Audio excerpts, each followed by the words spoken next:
Sister Gibbon and I are so happy to be with you here today. Our lives have been blessed by this year that we've spent with you, and we pray that we may all meet again at last. Recently, I read a meme on Facebook that said, quote, you know it's going to hurt, but you do it anyway. That's courage. It's also stupidity. That's why life is so hard, unquote. Decisions. Sometimes it's very hard to make a good one. Anyone who has wrestled over an extended period of time with a difficult decision knows how excruciatingly painful it can be to halt between two opinions. Perhaps you are struggling with a decision right now. Today, I would like to discuss some foundational principles that, if followed, will ensure that more of your future personal decisions will be correct, timely, and that they will lead to peace in this life and eternal life in the world to come. We can regard each of these principles as a specific tool designed to aid us in our decision-making. As an aspiring shoemaker, I have an appreciation for high-quality tools. The tools I'm going to talk about today are of the very highest quality.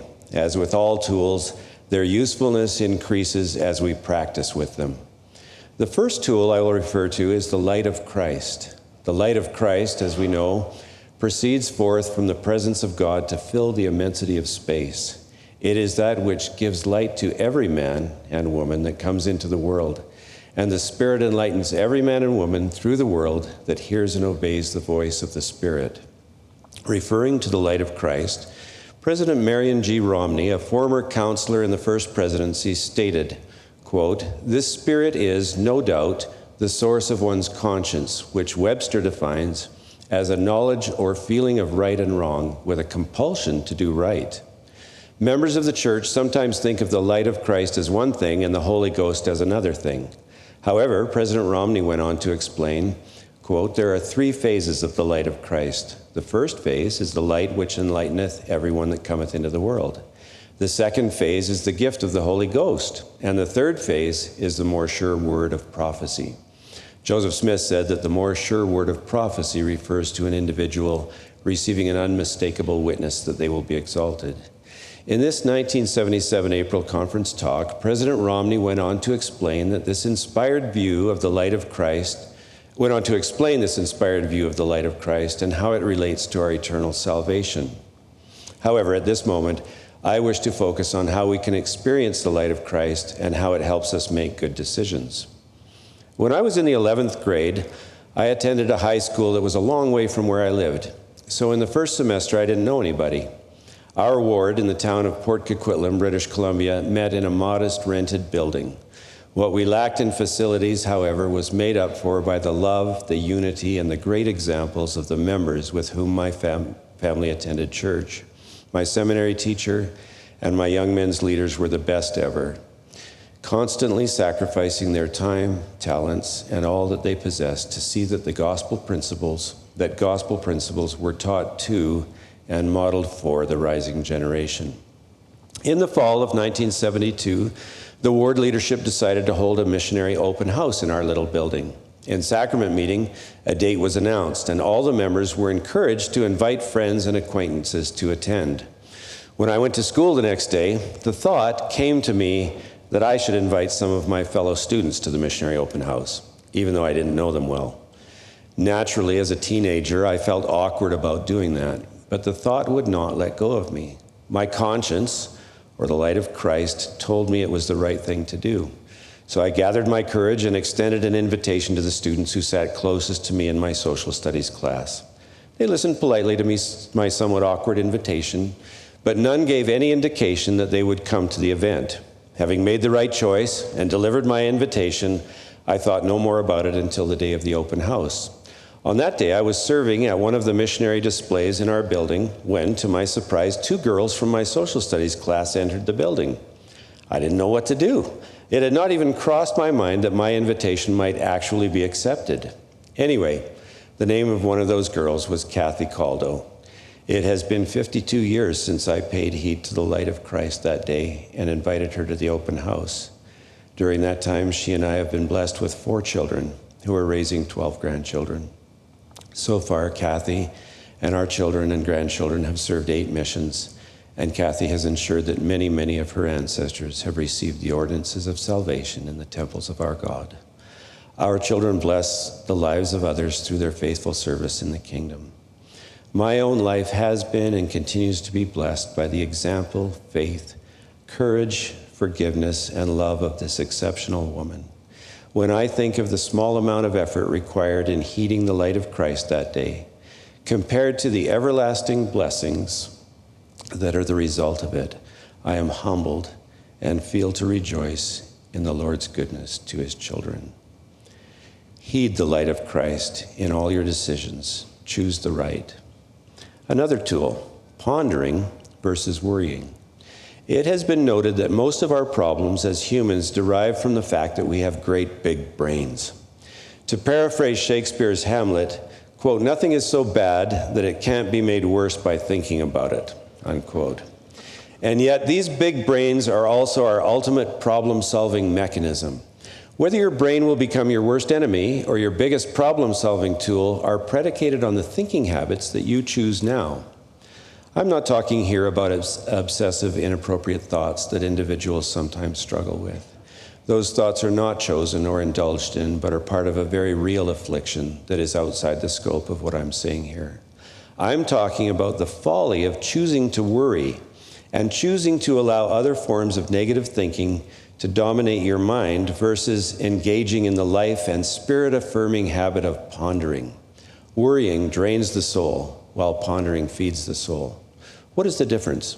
When we worry, we think about an undesirable outcome over and over again. In fact, we often mentally state or mentally picture the undesirable outcome repetitively. This is a problem. Jason Chatfield, among others, has noted that worrying has never helped anyone reach a positive outcome. This is because the human mind, with its divine origin and its very real interconnectedness with the universe, is an extremely powerful instrument designed to become what it seeks. The writer of Proverbs stated it simply and powerfully when he said, "As a man thinketh in his heart, so is he." This does not mean that every thought that pops into your head somehow changes you. And it does not mean that if you struggle with compulsive thoughts, you're going to become what those thoughts contain. Quite the opposite, really. What it does mean is that when you choose deliberately and consistently to hold a thought in your mind, you will immediately begin to attract what you're focusing on. That is why it is so important to choose thoughts of faith, hope, and charity. If there is anything virtuous, lovely, or of good report or praiseworthy, those are the things to deliberately focus your thoughts on. When we hold something of this nature consistently in our minds for an extended period, that is what we call pondering. The more you do this, the better will be your decisions, because you will naturally attract to yourself that which you are pondering. Do this and give no thought or energy to the other. This is a powerful tool. Use it. Tool number 3, effective prayer. I am grateful that Enos so generously took the time and effort to record the account of his wrestle before God, wherein he received a remission of his sins. This is one of the longest accounts we have of an ordinary human being going to our Heavenly Father in prayer and achieving unmistakable two-way communication. He recorded, "And my soul hungered, and I kneeled down before my Maker, and I cried unto him in mighty prayer and supplication for mine own soul. And all the day long did I cry unto him, yea, and when the night came, I did still raise my voice high that it reached the heavens. And there came a voice unto me saying, Enos, thy sins are forgiven thee, and thou shalt be blessed." And then you have this marvelous account of a conversation between Enos and God, wherein Enos asks questions and God teaches him directly. Note in the last verse of this chapter that Enos bears witness that he has received the second comforter, or as Joseph Smith called it, the more sure word of prophecy. Quote, "And I soon go to the place of my rest, which is with my Redeemer, for I know that in him I shall rest, and I rejoice in the day when my mortal shall put on immortality, and shall stand before him. Then shall I see his face with pleasure, and he will say unto me, There is a place prepared for you in the mansions of my Father." President Jeffrey R. Holland said, "Our prayers," quote, "our prayers are our sweetest hour, our most sincere desire, our simplest, purest form of worship. We should pray individually in our families and in our congregations of all sizes. We are to employ prayer as a shield against temptation, and if there be any time we feel not to pray, we can be sure that hesitancy is not from God, who yearns to communicate with all of his children at all times. Indeed, some efforts to keep us from praying come directly from the adversary. When we don't know what to pray for, we should begin until the Holy Spirit guides us into the prayer we should be offering, unquote. Once a person has achieved connection with Heavenly Father through prayer, presents his decision to the Lord, and receives the Lord's answer, all that is left is to follow through with the Lord's will. This powerful tool is available to you in every moment of your life. Don't neglect it. The fourth tool, the gift of the Holy Ghost. One of the most familiar passages of Scripture that we have is Moroni's promise, recorded in Moroni chapter 10, verses 3-5. I'm sure that if asked, there are many here who could quote this scripture word for word in many different languages, and it would be beautiful, because the language that we all share is the language of the Spirit. And I won't take the time to quote this, because I think we've all read it many times before. I love that Moroni tells us not only that the Holy Ghost will reveal truth to us, but he tells us the means by which the Holy Ghost does this. It is by the power of the Holy Ghost. What is the power of the Holy Ghost? Sometimes we speak of a superhero's special abilities as their powers. These are the powers of the Holy Ghost. Taken together, I think they can be called the power of the Holy Ghost. The Holy Ghost cleanses through the atonement of Jesus Christ. It reveals truth. It comforts those in need of comfort. The Holy Ghost testifies of truth, ratifies ordinances, enlightens the mind, protects us from the adversary. With at least these 7 specific powers, the Holy Ghost is the most powerful tool available to you in your desire to make and keep good decisions. However, as with all power tools, connecting to that source of power is the biggest issue. Fortunately, all of us have been well trained in how to plug it in and turn it on. Prayer, fasting, and keeping the commandments make this tool available for your use. The fifth tool, repentance. In his talk entitled Spiritual Momentum in April 2022 General Conference, President Russell M. Nelson urged, "Please do not fear or delay repenting. Satan delights in your misery. Cut it short. Cast his influence out of your life. Start today to experience the joy of putting off the natural man. The Savior loves us always, but especially when we repent. He promises that though the mountains depart and the hills be removed, my kindness will not depart from thee."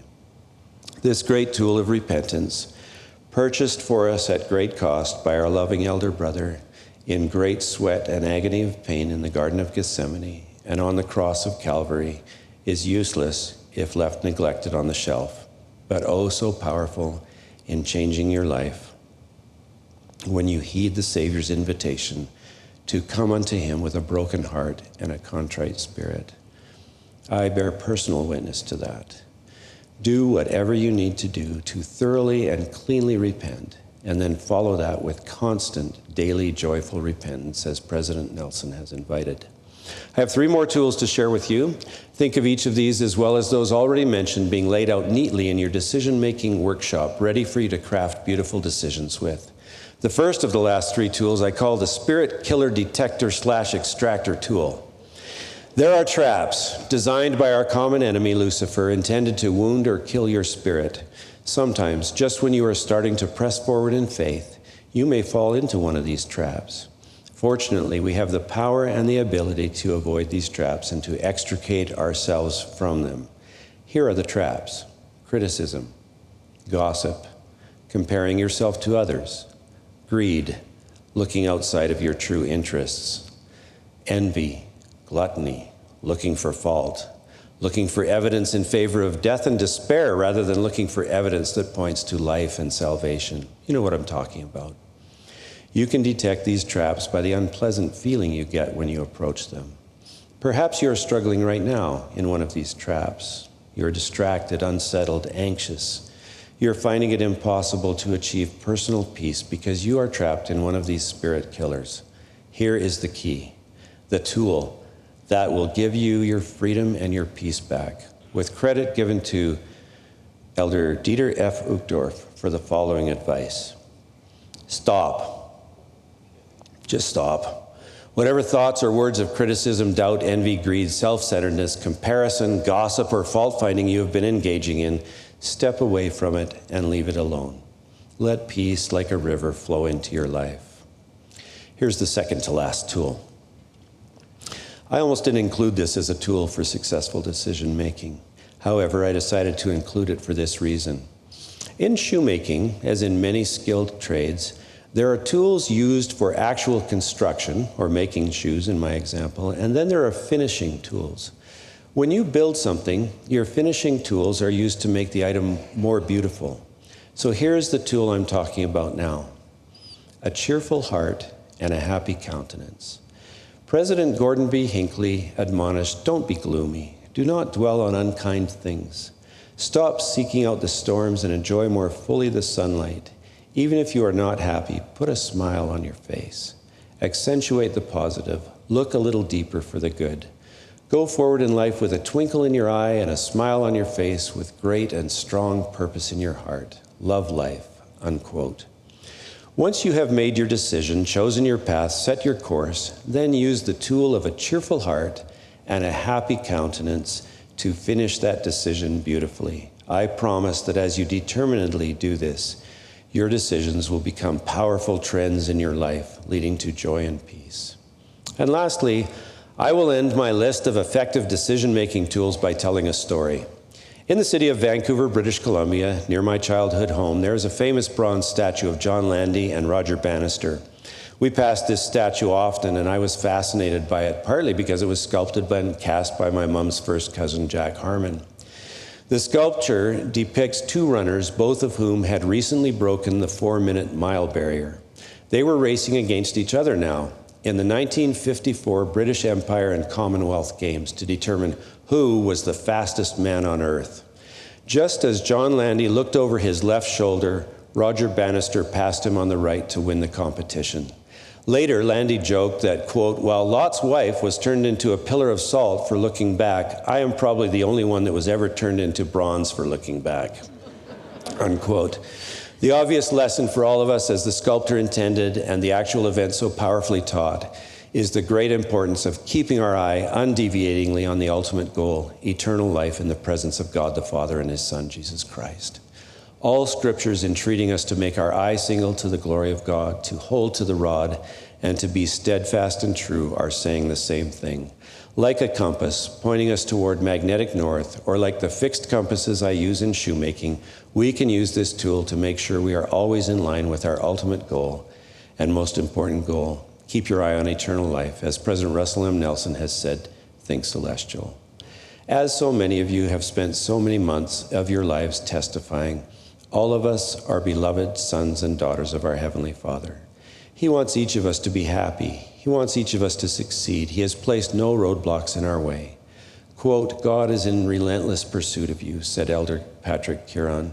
The Father's design, His plan, His purpose, His intent, His wish, and His hope are all to heal you, to give you peace, to bring you and those you love home.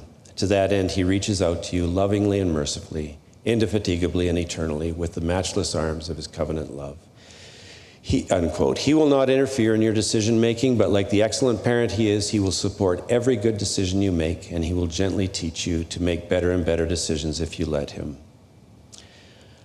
As an advisor from the 9th floor, I'm going to give you some advice. Use the powerful tools that God has given you. I bear testimony to our Savior's love for us. Born of clear and profound personal experience, I know that He lives, that He loves us. May you always be aware of this as you strive to make decisions and live by principles that emulate the Savior's life and teachings. In His sacred name, in the name of Jesus Christ, amen.